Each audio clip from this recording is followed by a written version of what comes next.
Good morning, everyone. It looks like we're about ready to get started. We had again 35 people register for today's session. Don't know if everybody's going to be there, but that's impressive. So thank you all for being here. First of our series, I think we have another well, exciting might not be the right word, but we have a good set of things lined up for the year. And so in today's session, we're just going to be reviewing those, and we are going to invite you all, please, to give us some comments about things you have learned, things you liked about last year, things you might want to make sure that we cover this year. We've got our schedule pretty well set.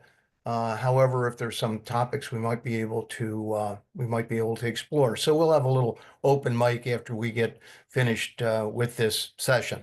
And as usual, I certainly want to thank the foundation and the executive director. Daniela is on the call today, so welcome and thank you, Daniela. And Jenna, who pulls all this stuff together. Excellent job on setting up the schedules, contacting the people, and doing all those things. As I've said last year and the years before, we'd really like to have you consider supporting the foundation either through membership or donations or just participating in the many events that they offer. Imagine the schedule of events will be out soon, and the catalog and all those things. And always check the website, the foundation's website, which is lbifoundation.org. And that's included, I think, in some of the emails. So as you may remember, our basic premise for these Science Saturdays is everything is connected.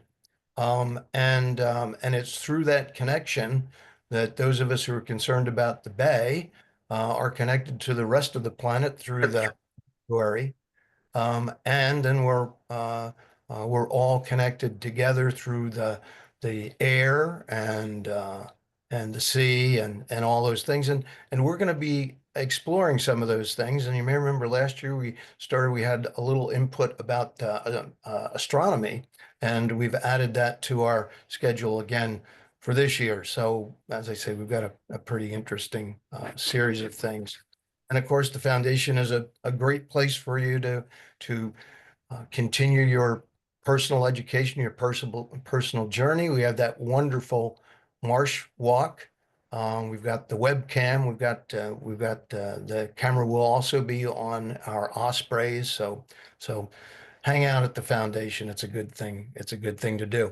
I also want to acknowledge Ben Worst, who will be speaking on the ospreys. But Ben, as some of you know, is the field manager for Conserve Wildlife of New Jersey. So he's deeply involved in many different things, participated in some of the camp activities last year, and I'm sure he'll be involved some more. And he's really the one who got the marsh walk started. He had the idea that we ought to have a way to get from our property, the front of the property, out onto the marsh. So he organized the work effort to do that, and then I managed to figure out a way to get the boardwalk put together out of recycled lumber, plastic that was made from recycled plastic to begin with. So that was really a big thing. And Ben did all that, and we'll be joined certainly today and in the future with Darlene. Darlene came with us in 2023, I think it was. Darlene Cavalier did. She has a home in Barnegat Lights, so some of you may have seen her. We will be having some of the sessions as live at the foundation, so you'll get a chance to meet her. Interesting background. She's a professor of practice at Arizona State. So it's like a long commute for her, but she does so much by internet, it doesn't make too much difference. And she was also the founder of this thing, SciStarter. We'll be talking more about that later on, but by way of definition. And so she's a hands-on kind of science professor, which is great. So I'm going to kind of move into today's agenda. We're going to talk about the program. then we're going to have Darlene give us some more insight into citizen science and what that means and some opportunities. As you know, each year we encourage people to get more involved. Last year we put a little more emphasis on citizen science and started linking into that SciStarter. So we're going to talk a little bit more about all of that, and then a sort of a planning session and getting your thoughts into things that we should cover and how we can progress. Uh, it's been 15 years, and maybe even a little longer than that, but we've always tried to stimulate people to find information, enjoy finding information, bring information to you, and then share that and then do something about it. So this was a Darlene little maxim, but I really like that idea of turn viewers into doers. So that's kind of what we're headed. And you may remember I brought this to your attention last year that everyday observations just by individuals can help us all better understand the planet and provide information that can then be further validated by the scientific community.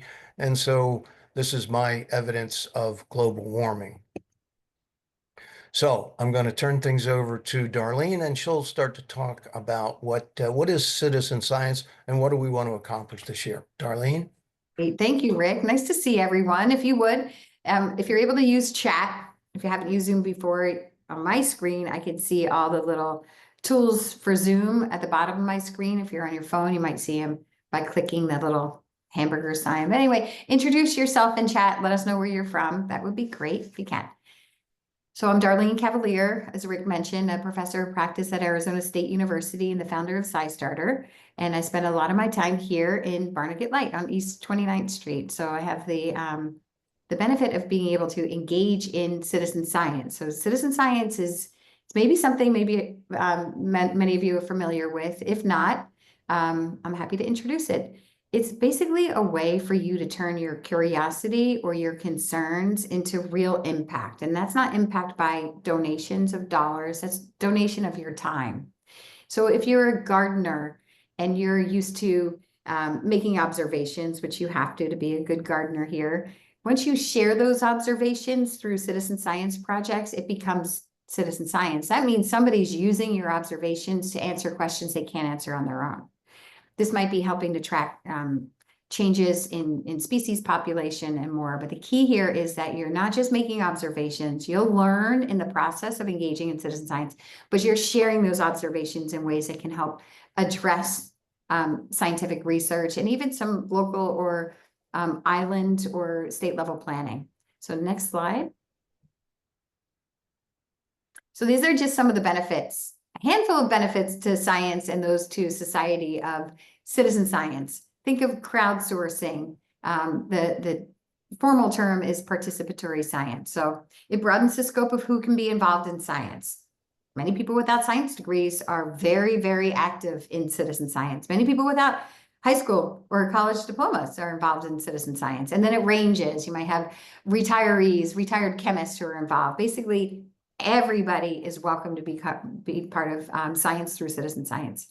It gets people involved in sharing observations. So basically, a scientist might not have enough data, and so they create protocols and they ask you to collect data because they can't be on the island or they don't have access to different places that we do. So that's one way of getting involved in citizen science. You're helping to fill data gaps. Other times they have too much data.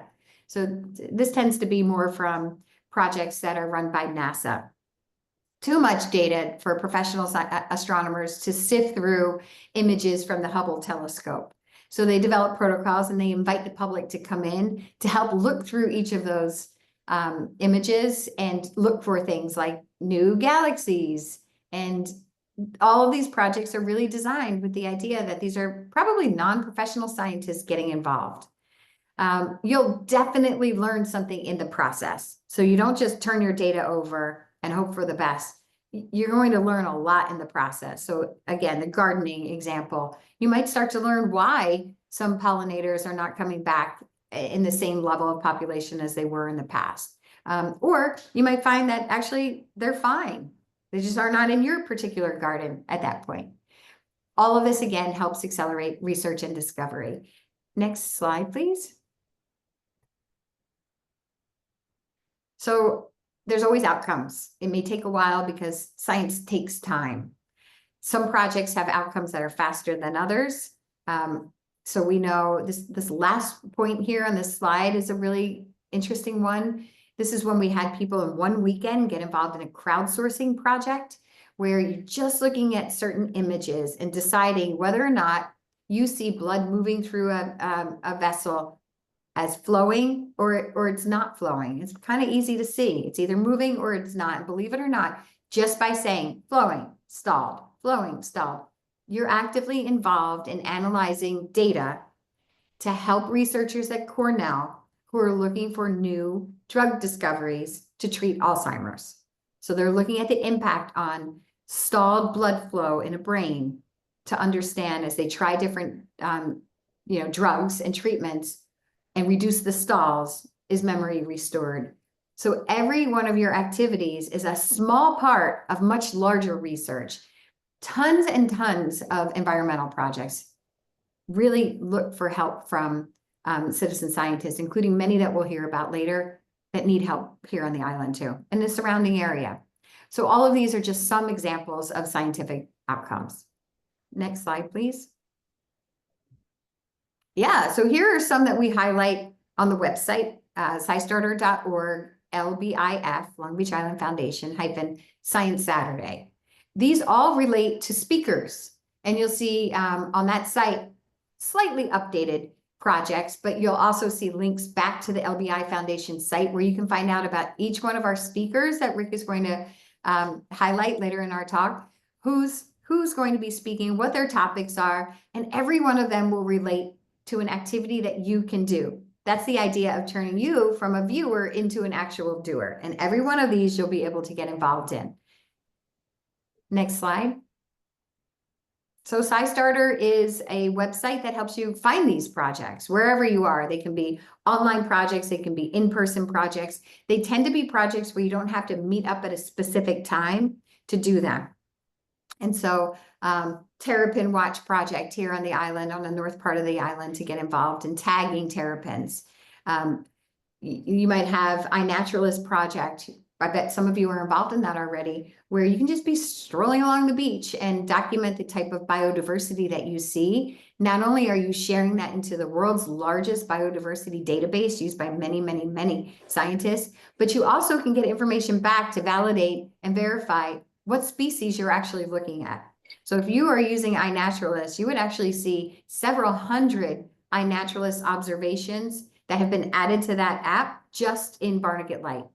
So we crowdsource the data, and that helps tell some of the stories.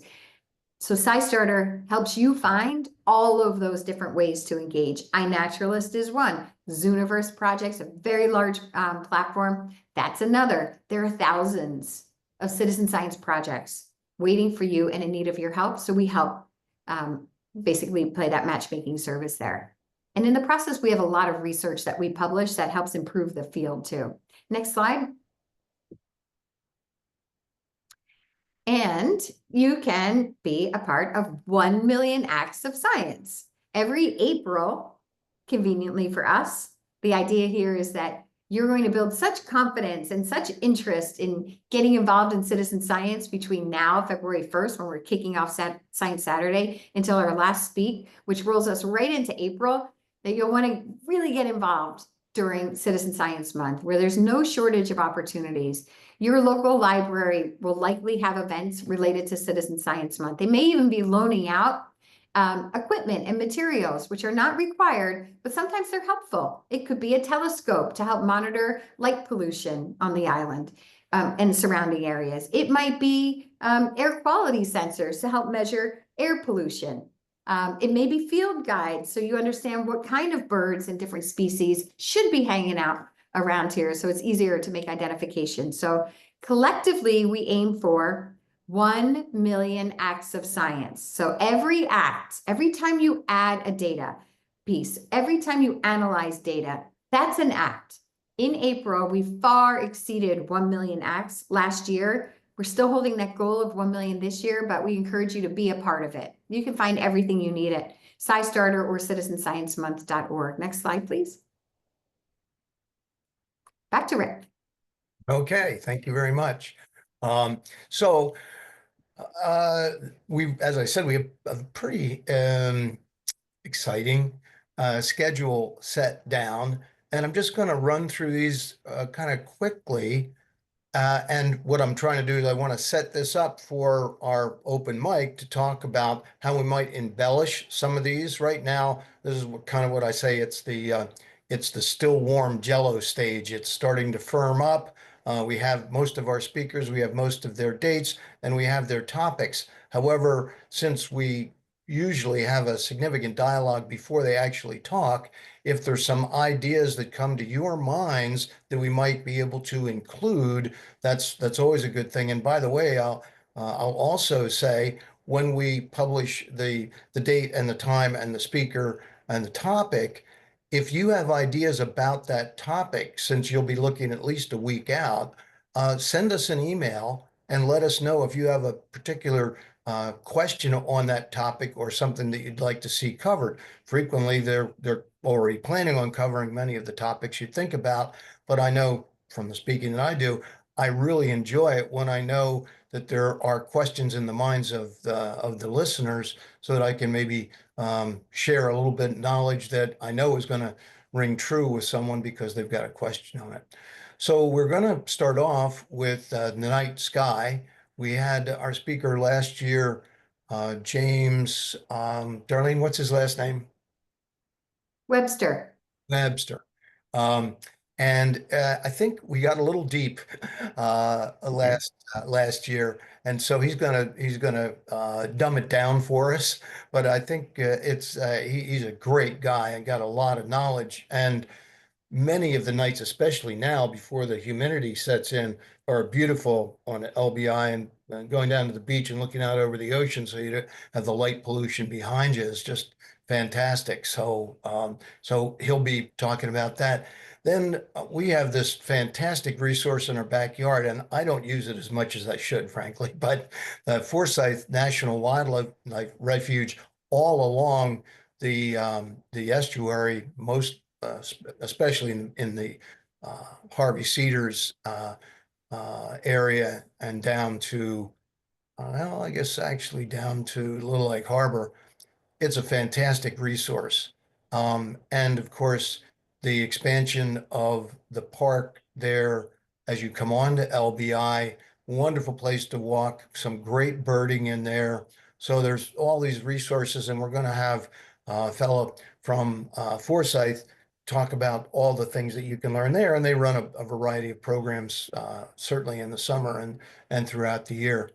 Then going to have a presentation. I'll be speaking with the president of Reclaim the Bay.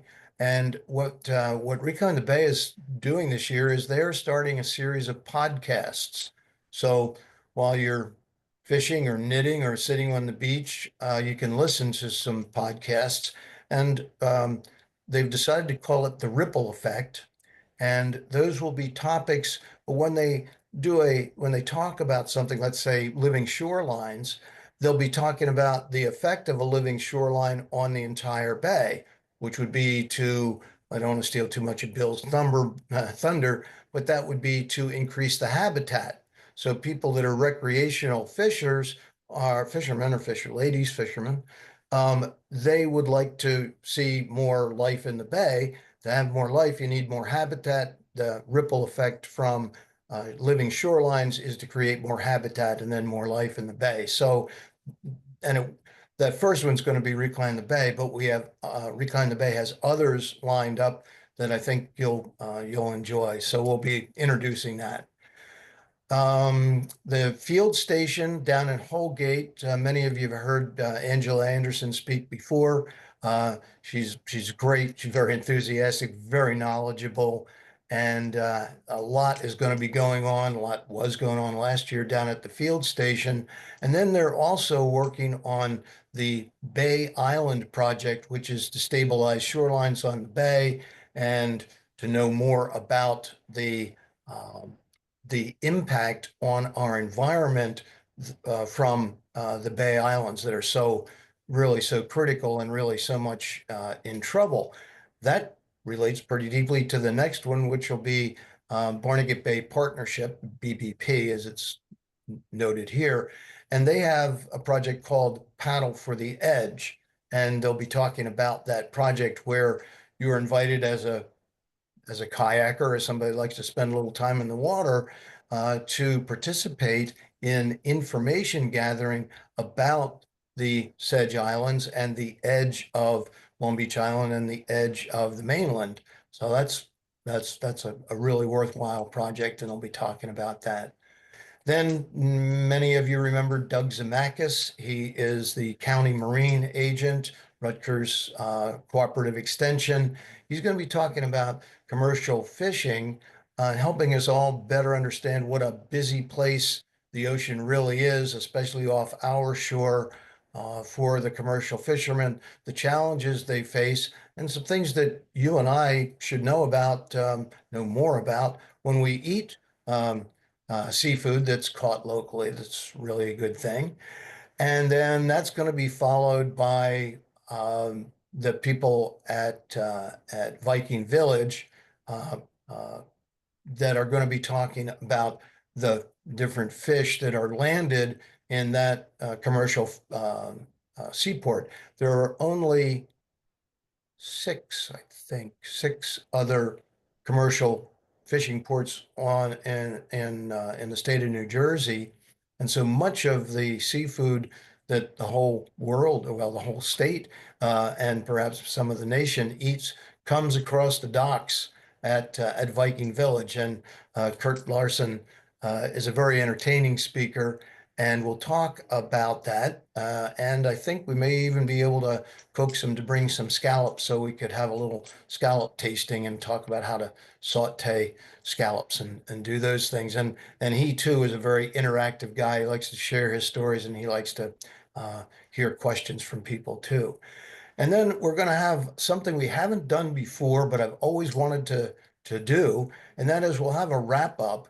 We'll invite some of the speakers so you can talk to them personally. They'll bring things with them so you can see the educational opportunities and how you can participate with them or in one of the citizen science projects.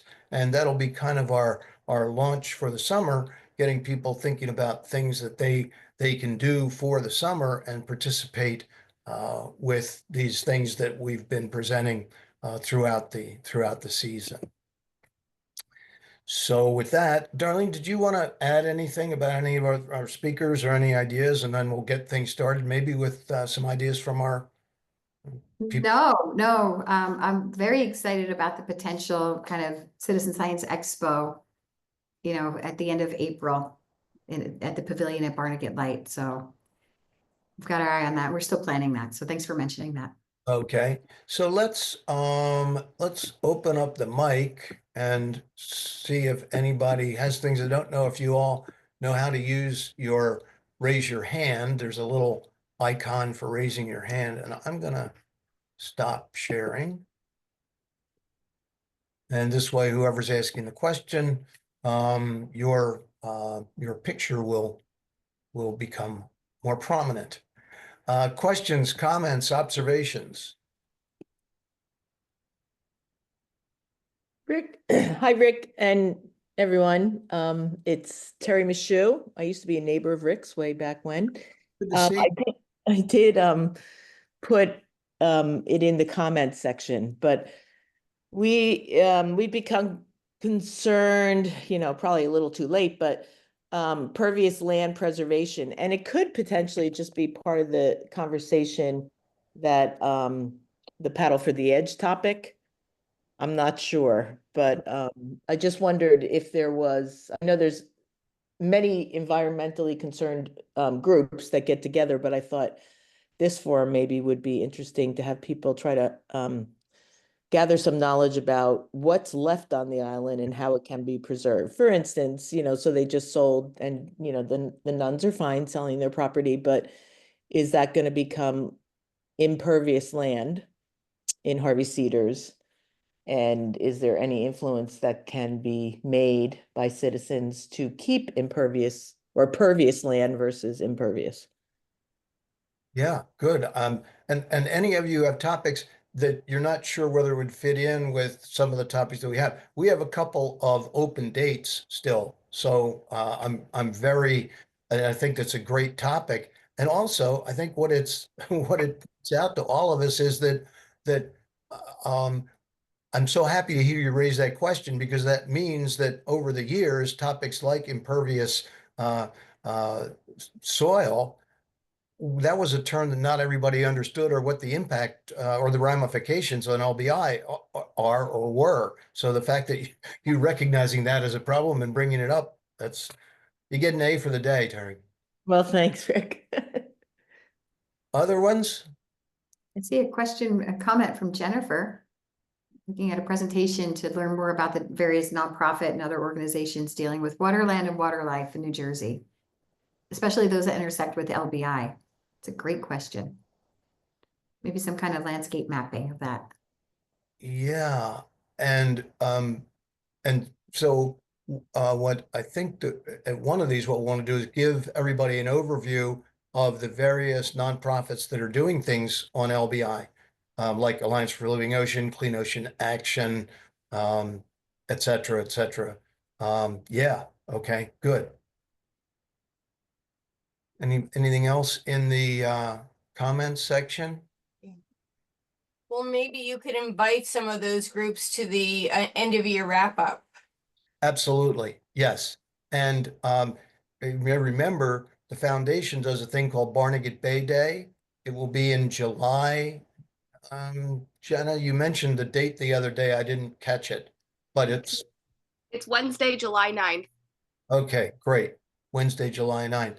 So, and that's when probably 8, 12 15 of the organizations are there. But this would be like a precursor for that. And we will certainly invite any of those organizations to that event. Yes. So we want to make sure that you all see the breadth of things that are going on. And I think that's another point that just to kind of follow something that Darlene had out at that SciStarter website, it's very searchable. So if you have an interest in birding, you can see the different things that are going on, everything from, the 7 Mile Drive, Forsyth, which is, that is down south of Tuckerton. And then other things that are going on. So for sure, we want to do that.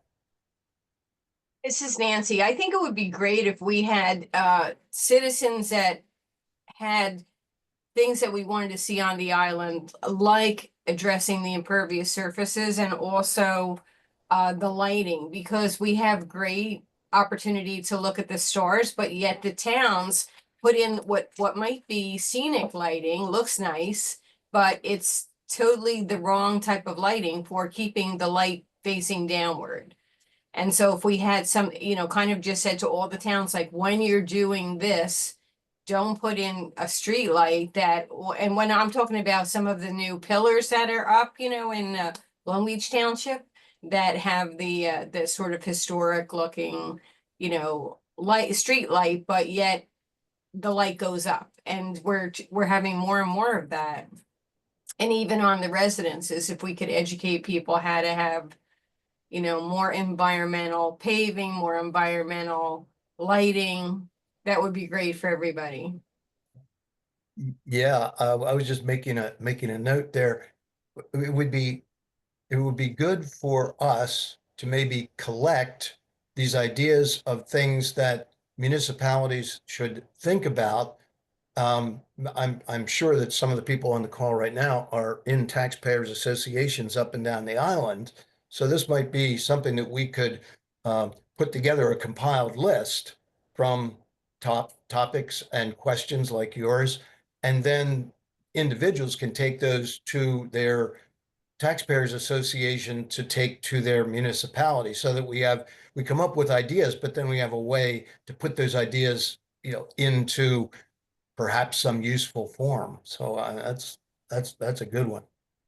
Now, another idea that I had was, they did I don't know if people saw this, but I think Save the Bay did a Guinness Book of Records kayaking event, and it was sort of more towards Tom's River, and it was a fundraiser, I think. So I thought LBI would be such a great place to do a fundraiser where people just brought their own kayaks, started at a certain point, and just kayaked around and make that a fundraiser, kind of like a 5K walk, but it would be kayaking. And then you could use that for the foundation or for Science Saturday to use that money to, buy a telescope or whatever it is that you wanted to do with it. Daniela's on this call. Daniela, your ears should perk up. I like this idea to be able to have a kayak fundraiser. That's very cool. Yeah. Yeah, I can see how that would work. Yeah. Thank you. Yeah, the other thought might be is that obviously we're seeing some significant changes in legislation coming out of Washington. I wonder if later in the season, May-ish, maybe it might be worth spending a session talking about what impacts that we are going to be seeing given changes that are going forward. I mean, I wonder if that may be something people might be interested in at that point, once we've had some of the smoke is cleared. Yeah, and the organization that pays attention to that stuff, bigger picture, and brings it home is the Barnegat Bay Partnership. Because they're part of the National Estuary Program, so they're funded through federal or partially funded through federal grants, federal money, and that I think is another really, really good idea. And I don't know, some of you have heard Stan Hale speak before. Stan's the like the executive director of that organization. He's got a lot of information, and there's got so much information. It's nice to focus him down on something. So if we could say, what are some of the current implications of legislation at this time? That's another good one. Other ideas? Anything? Yeah, this is Carl. I live in Barnegat Light. And just one thing I'd be curious about, it's a pretty divisive topic, is are the proposed wind farms off the island. And I don't know where everybody stands on that subject, but I'd like to hear some conversation about really getting to the bottom of what are the pros and cons regarding the environment. I personally think it's something that needs to happen. And Rick, last year you guys did, I believe, Yep. have a couple of professors come and talk about the pros and cons, and it was really helpful.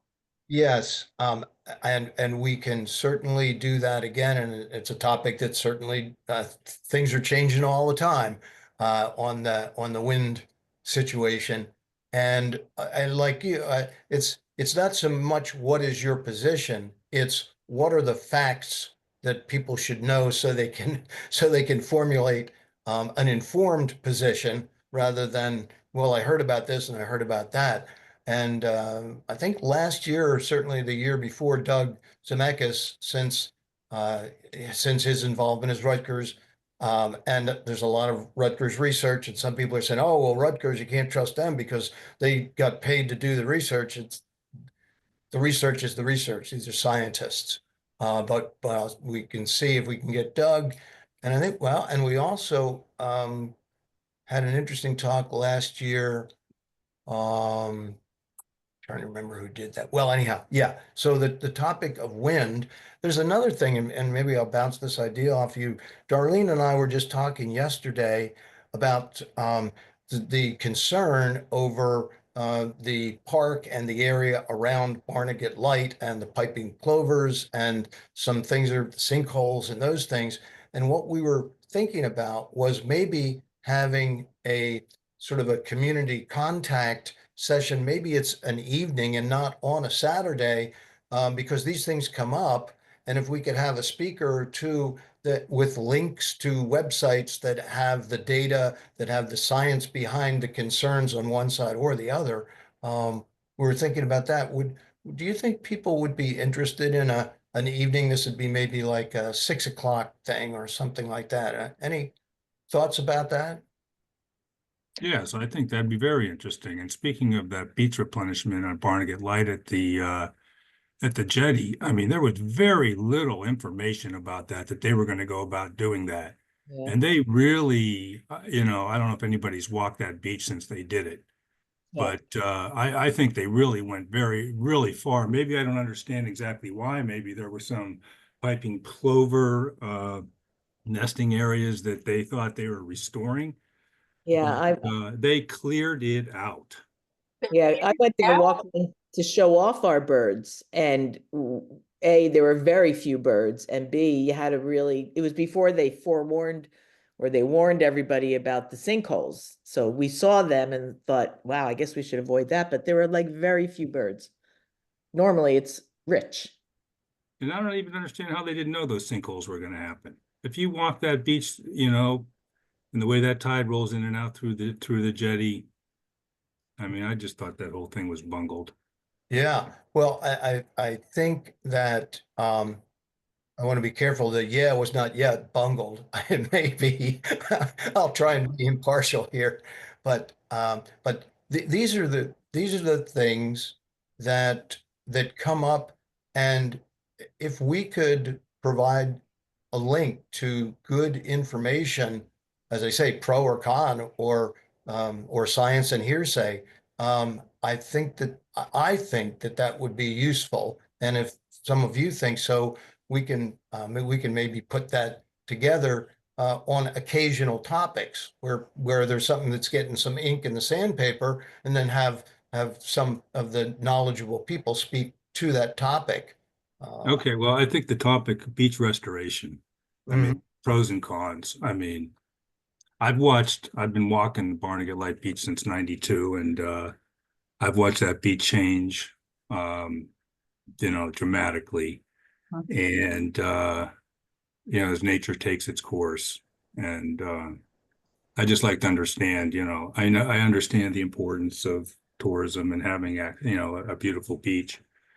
But, given climate change and sea level rise, just what can we really expect in the next 20 or 30 years on Barnegat Light?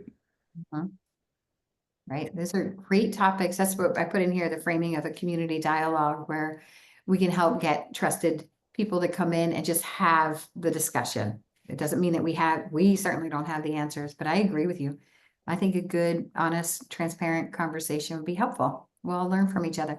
And that kind of goes with the related questions. One is in chat about the presentation of kind of eco-friendly building materials. We did have a speaker last year. I don't think it was recorded because he was our first in-person speaker, but Jenna can maybe correct me if the architect's talk was recorded. I think that's a good one to share, but Sam Gordon, yeah. That might go hand in hand with another topic for community dialogue, where you have people talking about known eco-friendly approaches to whether it's the lights, the street lamps, or building materials. And that might be a good one to also have some of the builders in. Are they missing incentives to build those? And are the architects and the builders and the homeowners missing really good opportunities to efficiently and effectively move things forward together? Somebody's missing something if we see new houses go up that we're unaware of, things like whatever it might be, solar panels, or some of the really interesting approaches that we saw Sam present to. Another way to, I think that's a great idea. And another way to blend that in is if you had some of those, if you had the vendors, not that we're sponsoring any vendor, but into the house tour, that would be awesome. So you're doing the house tour and you have, these are environmental products you can use on a house tour. So even if it's not that builder for that house on the house tour, people that are doing their own work would be like, oh yeah, I saw this on the house tour, that they have, pavers with spacers, or instead of, in Florida, a lot, not that that's the epicenter of environmentalism, but, a lot of people use the paver driveways where it's like a big cement block and there's spaces in between. So they're not you know, and then you have something in between them so the water can still flow through, the things like that. You know, you could highlight a house that is an LED house or something like that. That's a Excellent. great idea. The tour should be, you know, the most environmentally advanced homes. We can And start with one. Yeah, we can start with one. I think that would be great. and I'm sure Danielle, if she's still on the call, her ears are perking up because these are the kinds of things that we started even back when I was at the foundation to get more, to get the builders more involved in the house tour so that they could be talking about things that you're going to be seeing at a house other than its beauty and its decoration and all those things. But some of these things like planned gardens that are soaking up the water that's coming off the roof.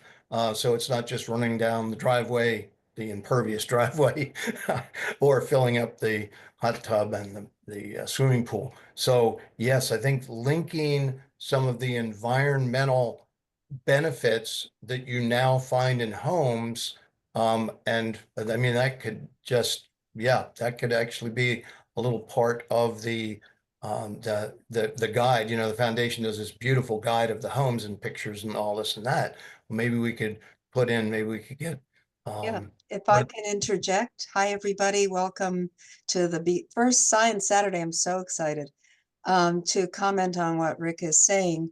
Actually, the centerpiece of the annual Seashore House Tour catalog is landscape design. It's already in progress, and I hope that the author will touch upon environmentally friendly ideas, or even the history of landscape architecture design on a barrier island like the LBIF. So I think we're going to actually touch upon it during that event, and also on our Sunday panel discussion, which will also feature landscape architecture design. We've got some really notable landscape architects on our island, which we're very lucky to have. So hopefully, if anybody knows anybody or wants to input into that, please let me know, because it's in progress. that's great to hear. And you may Yeah. remember a couple years ago, we did have, I forget their names now, um, they're landscape architects, uh, and they did, oh, well, it doesn't matter, but they did a presentation for us about landscape architecture on the island. So whoever is writing what you're writing, that would be wonderful. And then maybe these other guys, we could have another Science Saturday, maybe in May, when people are starting to do their planning and do those things. That's a great idea. Might not be a bad idea to talk about wind and the impact that wind is having on our homes. You know, I don't know where to go with that, but it's certainly a lot windier than it used to be. And, you know, I don't know if any of the builders have see that and have done anything accordingly, like position houses a certain way, you know, I don't know. It's just something that I notice, that there's just a lot more wind than there used to be. That's a very interesting observation, and kind of like my observation about the bathing suits. What was the bathing suits? At the beginning, did you see the different sizes in bathing suits to prove that the globe is warming up? It's a funny. No, I missed that. I missed that. Okay, well, anyhow, but is just what you're saying about it seems more windy. Well, there are some pretty, what would I say, pretty involved climatologists that can give us information. Is it really windier or isn't it? Or is it just some days seem so much windier than they are? Or is it that the wind pressure being caused by some of the atmospheric conditions caused by the warming of the ocean? So that's a great topic, and it gets down to the climate kind of the climate and weather and wind. And it's interesting because most of the people, if you set a topic of wind, they're immediately thinking about windmills. Just like I'm a sailor, so I look at wind a very different way than other people do. Yeah, super, super topic. Any others, I Darlene? have a question. Has a conservation easement been used on LBI for any keep open spaces that you're aware of? Um, uh, yes, no, maybe. Yeah. There have been some green acre attempts.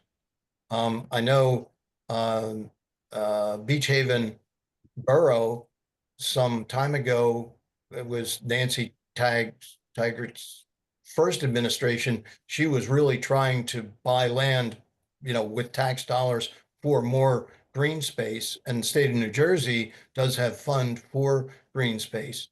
And in fact, and maybe Daniela can, the kind of the isthmus that leads to High Bar from Barnegat Light, there was land up there that is green acres, and a lot of people don't know it, but the undeveloped parts of Loveladies Harbor, there, if you go sailing out there, you know that there are like 3 or 4 other, well, not 3 or 4, but certainly 2 canals that were to be developed but never got developed, and that actually became part of Forsyth.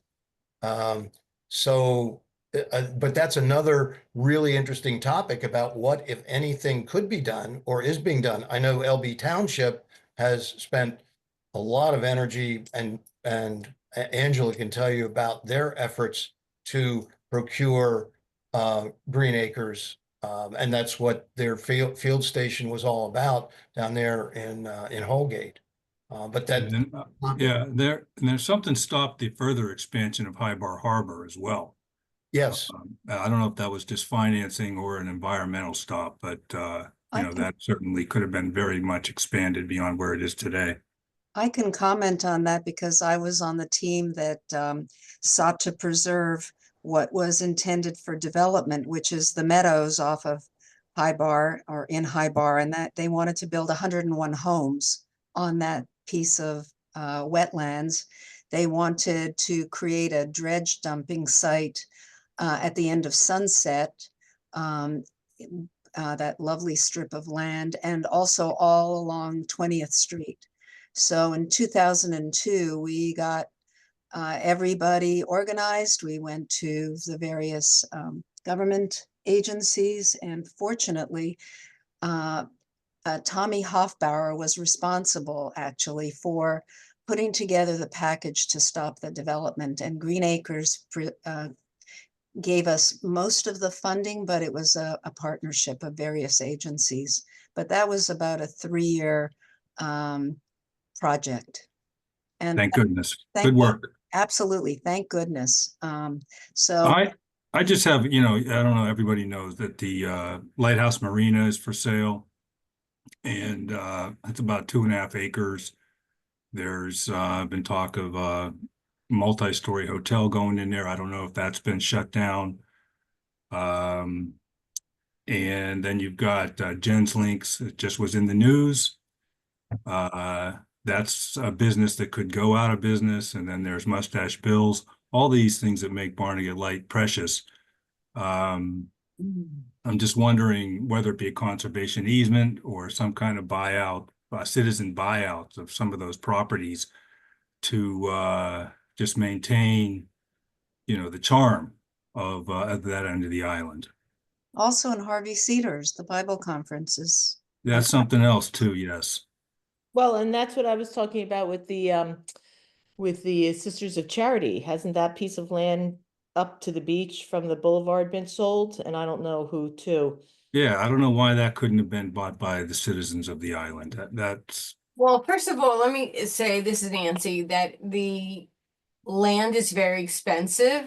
So to come up with, I would love to see it all preserved, but it is expensive. It might be worth having bringing in the taxpayer associations and having a talk as a group to see what can be done. You would have to leverage state Ocean County has certainly funds that they can use for green acres and local, but that's usually the best ways to get all three involved. But it would be the reason why, first of all, the builders are all embedded in things here. So, you know, they're going to make a lot of money. So that makes it challenging to turn that incentive around. But restoring that beauty or keeping that beauty is what makes it valuable, makes the property valuable in the first place. But it might be something to get the taxpayers associations together and have a chat about what could be done overall. Because whatever is happening in Barnegat Light, the same thing would apply as far as getting the Green Acres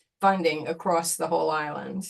Yeah, because the mayor of Ship Bottom, when the LBI school was sold by the Board of Ed, of course, you guys know all this story. The mayor wanted to get all the townships together to buy that property to keep it pervious, and the other mayors, you know, weren't interested, as what I understand. But it's more the pervious land so that we don't flood ourselves out.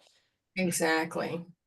Yeah, and I mean, this is a great topic, and just by this conversation, like, oh yeah, we're going to have something about this. And there is the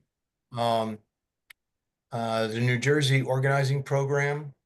They formed up after Sandy to help people in Beach Haven West with all of the legislation and all of the problems and one thing or another. And so they kept that organization going, and it's a very good uh, uh, community citizen-based organization looking out for the citizens in the community. And they are interested, they've always been interested in conservation things. It might be interesting to tap them as to what they might know on this topic of preservation of green acres, because they're as concerned as everybody else with the sea level rise and with their backing up against Forsyth and all those. So yeah, I'm making, well, I've made a lot of notes here. This is a great conversation. Any other things? Darlene, anything I'm else? sorry, but I do have one more. Yeah. The when some of the you know, the Viking Village fishermen speak, or any of the in any of the sessions where they're speaking of the fishery, I'd be very curious what they're making of the latest conditions and what looks to be like another collapse of the striper run. Just like to see what the, you know, what anybody sees out there in the future, and what can continue to be done to protect the fishery.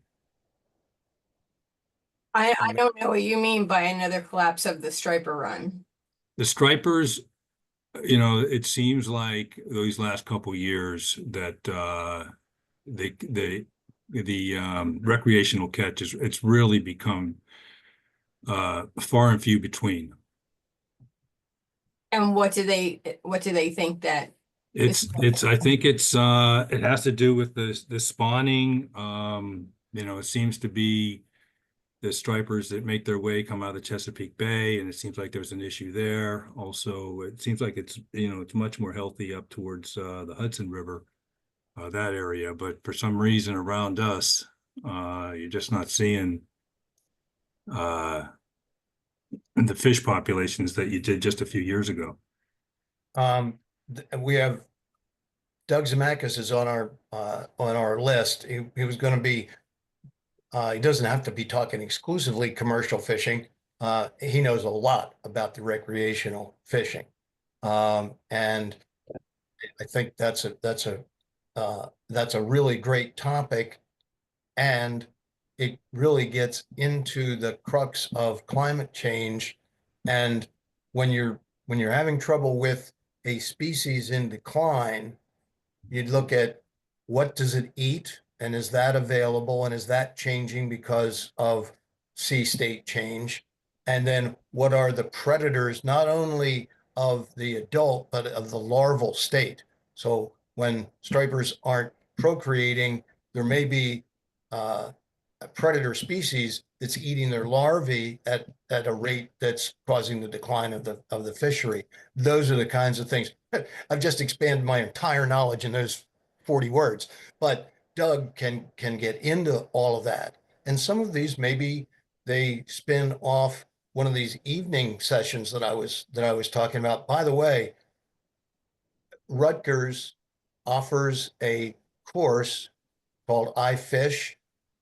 And it's really it's an online, what they, HiFlex, it's Zoom and some live presentations. And I can get you more information about that. As a matter of fact, if you go to the foundation's website and go to science, you can see the speakers from preceding years. Check on Doug Zemeckis, and with, I think, in his section, there will also be links to the other educational activities that Rutgers is offering. That's really a good one, really a good one. And Good, thanks. Rick, I know you talked about Ben Morse coming to speak. We went on a tour with Ben of the osprey nest last year, and when you mentioned, Carl, that the interplay between Maryland, the Delaware Bay, and so they had found out that the eggs of the osprey, or maybe the fertilization, it has declined of the osprey nests, and it's up and down the East Coast, and nobody knew why. So they were hoping after the season they could gather the data together and see what's happening. He said perhaps it's in South America where they migrate to, where they're allowed to use pesticides. They're not really sure, but that would be, I know when he comes up, I'll definitely ask him those questions. Yeah, great.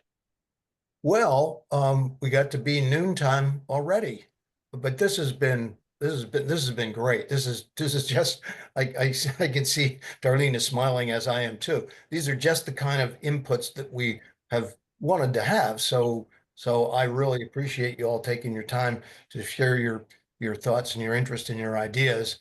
And tune in for next week. We'll be talking about the stars and the sky and light pollution and some of those kinds of things. So anything else, Darlene or Jenna? Send a follow-up to everybody who registered, and I think we'll keep the conversation going about how to select topics and even times to meet about some of these community dialogues, which are close cousins to our Science Saturdays, but they would be more of a dialogue than a presentation and a call to action. Great. Yeah. Okay.